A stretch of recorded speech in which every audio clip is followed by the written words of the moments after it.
So in the 19th century, there were two schools of organ building in New England. One was in Boston, of the famous Hook brothers and their iterations, and going up through Skinner and Aeolian Skinner. And then in the Pioneer Valley, centered around Westfield, there was William Johnson and Emmons Howard, and then Steer. Steer eventually did the famous organ at Wolsey Hall at Yale. But Johnson was the first to sort of start organ building in the Pioneer Valley, and they did, this is a perfect example of one of their small organs. They did a number of these, not too many are still original and extant. And they did also some larger organs, but it's wonderful that this example of a small two-manual organ, a workhorse organ for a small church, is still in original condition in its original home. Hi, I'm Brent Johnson, and today I am at the Unitarian Universalist meeting house here of South Berkshire. This building used to be the Congregational Church of Housatonic, Massachusetts. With me again is Peter Sykes, who's going to help me demonstrate this 1893 Johnson organ here. This is, we've already been listening to you play it a little bit. It's just a fantastic sound in this room. Wonderful combination. It certainly is. Well, we have a wonderful combination of a very boldly voiced organ and a sanctuary that has almost no absorptive capacity. Right. There are no pew cushions and there is no rug. Right, so it really helps the instrument sing in here. Absolutely. Well, let's hear about it. The first thing I noticed about this was that big 8-foot open diapason on the grate. This is an organ in itself, this particular stop.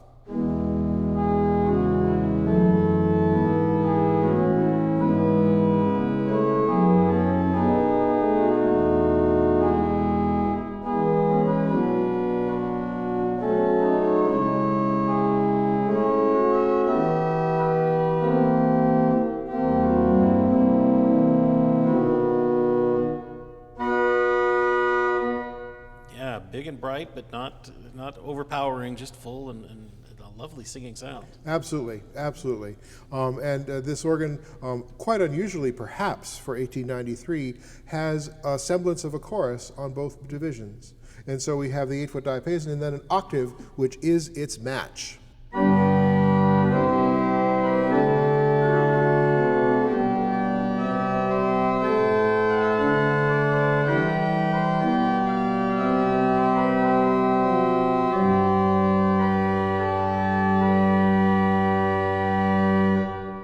A 2-foot, which blends right in.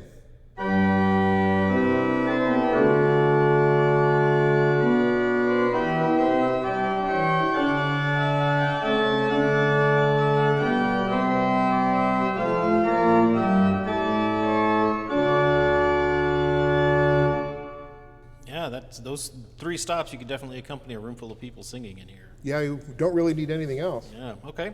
We do have other things, though. What else we got in this great division? Well, we have what I call the holy trinity of the 19th century American organ.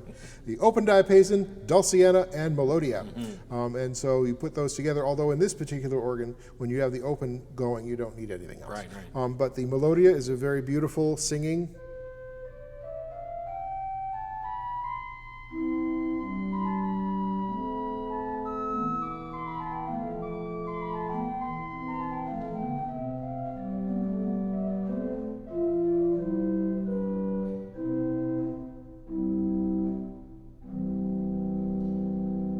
Real ascending voicing there. Yeah, it's lovely throughout the compass. Yes. All right. And then a dulciana, which is quite reposeful.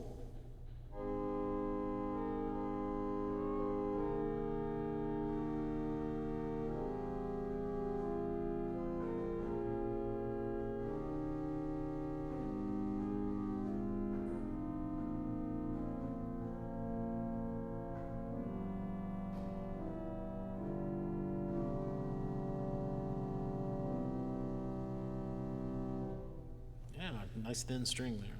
When you add the dulciana to the melodia, it gives it a little bit of an edge. This is without and with.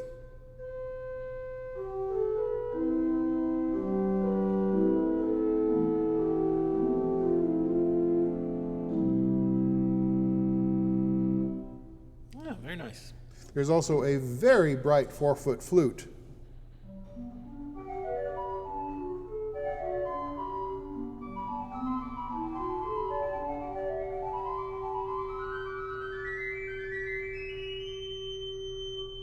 the 4-foot, the 8-foot rather.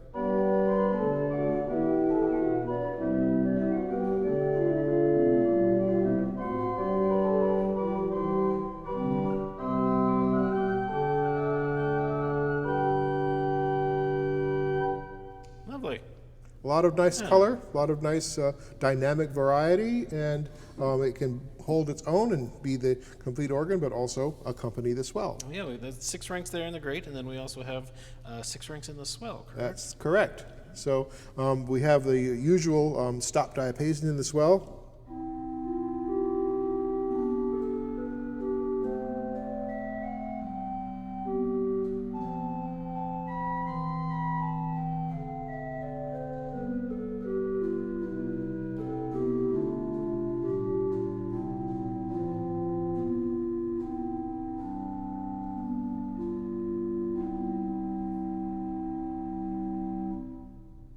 Then a very bright violin diapason.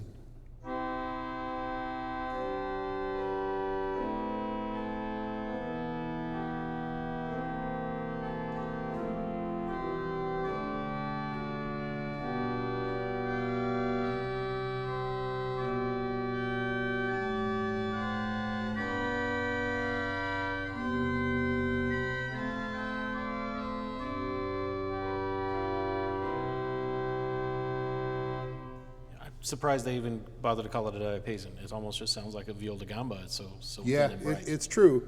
It has a stopped bass,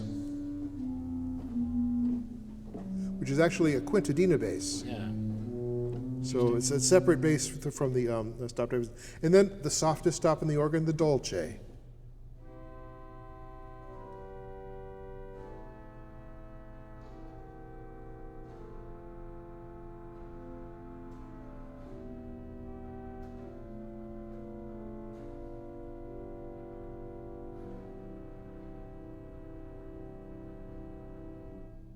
It's worth mentioning there are no common basses in this swell. Okay. There are 3 separate 8-foot bottom octaves, which is quite a luxury for an organ this small. Yeah, definitely. Interestingly enough, no 4-foot flute in the swell, but a Fugara 4-foot, another string, which is like a thin principal, I suppose. And then you add that to the 8-foot violin.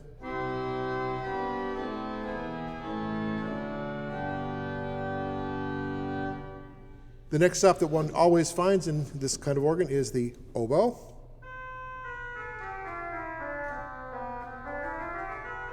It's quite a beautiful stop and does great work for the piece that was written for the oboe.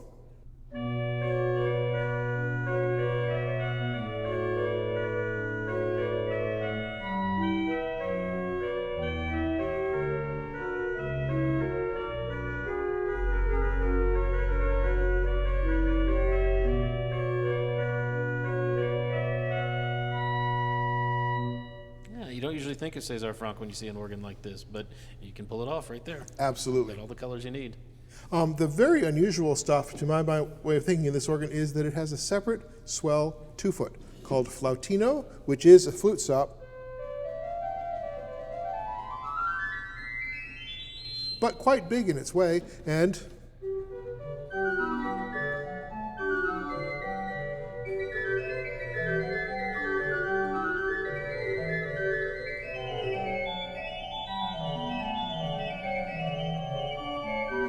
so this organ didn't need to be Baroqueified. No, It already has those bright colors. already has the bright colors. Yep. The bottom of that flautino, though, is almost a little bit stringy. It's fluty all the way.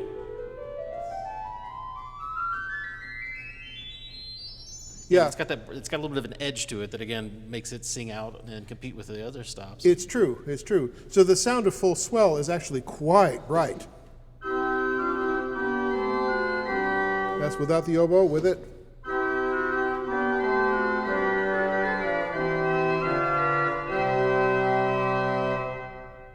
And combined with a grate that was Combined not with the- dull in itself.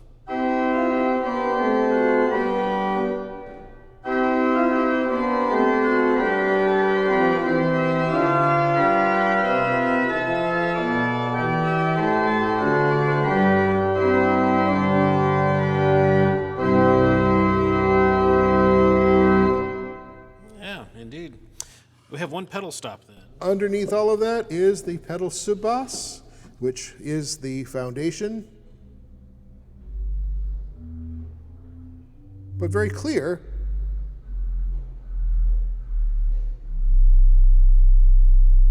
So underneath, if you put it underneath everything, we get enough bass.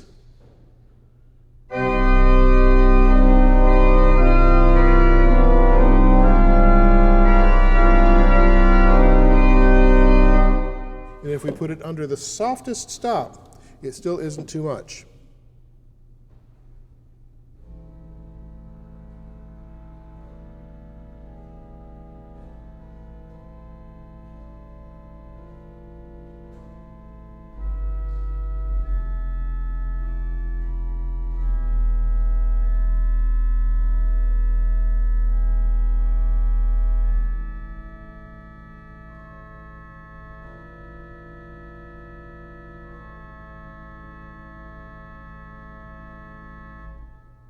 That's amazing.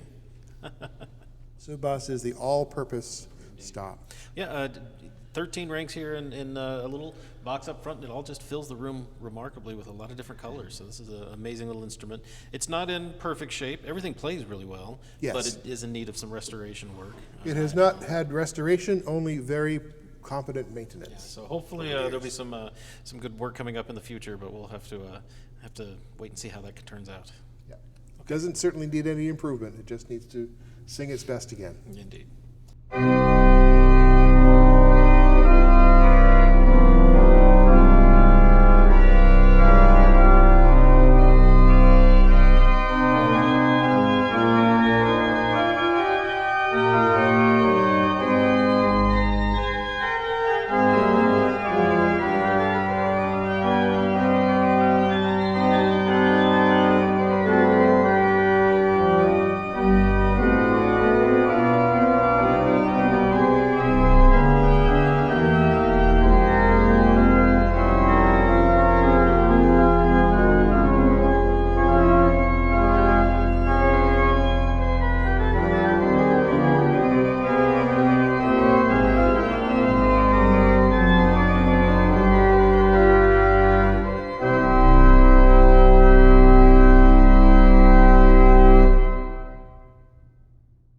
See, I've known this organ since about 2015. The Oregon Historical Society came to the Pioneer Valley, Massachusetts, and they spent a day out in the Berkshires, and my company has a few organs in the Berkshires that we take care of, this being one of them, and so this was my first experience with it. It gave a great recital. It hadn't been played much because the church had recently acquired the building. This used to be a Congregational church. And I don't believe they had been using it much. And we got it ready for that, and since then we've been getting it back on regular maintenance and getting it to be fully playable. And once a year, the Berkshire Bach Society does a recital here in February, and I prepare it for that. And the church has really taken a liking to it, and they're trying to use it, if not every Sunday, but certainly several times a month. And the hope is that it will get a restoration. It's original. Nothing's ever been done to change it. The only thing that we've done in 1989, we re-leathered the reservoir. So other than that, it's original. As you can see, it's got some missing ivories, and it gets a little beat up, but I take care of it and tune it. And the church is excited about the possibility of raising money to restore it. I know it's a big endeavor for a small church, but they realize what they have, so it's very important. One enters the organ through a panel in the front and then has to sort of acrobat your way up to a walkboard. At the back we see the trackers for the swell, which is above our heads. Pipes for the grater here on the left.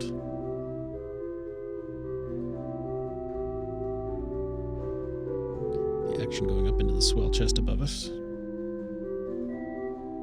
We have the diapason and the dulciana in the front, the 8-foot flute, then the 4-foot octave, 4-foot flute, and the 2-foot principal. Going on past all that, though, we look around the stop action to see the pedal chest on the side. Now, the swell is up above us. Mr. Johnson did not give us a ladder to get up to that walkboard. From there, you take out shades to tune the swell, so unfortunately, that was about all we were able to access today.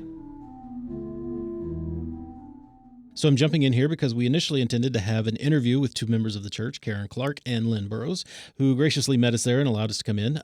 They were talking to us about having this organ they've inherited, their plans for it, and their need for help in hopefully getting it restored. However, for technical reasons that I can't fully explain, we don't have the video. However, we do have the audio. So I have taken that audio and put it in this week's episode of At the Organ, our podcast. There's a link to it up here or down in the description. It's episode 197. There you can hear the full interview, including some content that probably wouldn't have even made it into the video. So you can check that out there, and hopefully somebody will want to help out the church in the restoration of this organ.